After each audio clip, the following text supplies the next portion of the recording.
Le chant ne vous punit pas pour cela. Il ne fait que le refléter. C'est pourquoi la manifestation semble si épuisante pour tant de gens.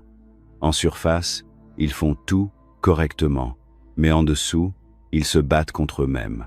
Ils disent une chose, en pensent une autre, et agissent d'une manière qui contredit les deux. Cette friction interne crée un signal fragmenté. Et dans le monde quantique, ce n'est pas l'intensité qui façonne la réalité, mais la clarté. Plus votre transmission énergétique est précise, plus le champ réagit rapidement. Vous ne manifestez pas ce que vous poursuivez, vous manifestez ce que vous avez déjà l'impression de posséder.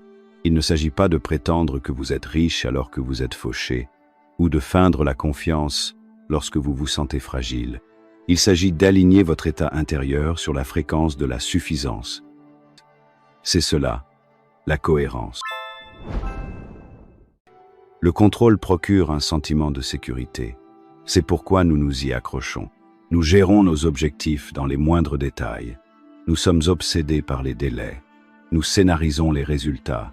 Nous répétons des affirmations jusqu'à en perdre la voix, tout cela dans l'espoir que si nous faisons tout correctement, l'univers finira par nous récompenser. Mais voici la vérité dont presque personne ne parle.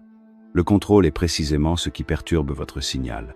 Plus vous vous accrochez, plus vous poussez, plus vous essayez de forcer la réalité à prendre forme, plus vous créez de résistance. Vous ne manifestez pas à partir de votre désir.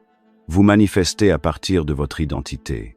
Et votre identité n'est pas l'image que vous projetez ou les affirmations que vous récitez. C'est le sentiment profond, souvent inconscient, de qui vous êtes qui détermine comment vous évoluez dans le monde. La question devient donc, qui êtes-vous? Pas ce que vous faites pour manifester, mais qui vous êtes pendant que vous le faites. Parce que la version de vous-même qui a déjà ce que vous voulez n'est pas quelque part dans le futur. Cette version existe déjà. Et le moyen le plus rapide de raccourcir cette ligne temporelle est de commencer à agir, à ressentir et à penser comme si c'était déjà le cas. Il ne s'agit pas de faire semblant.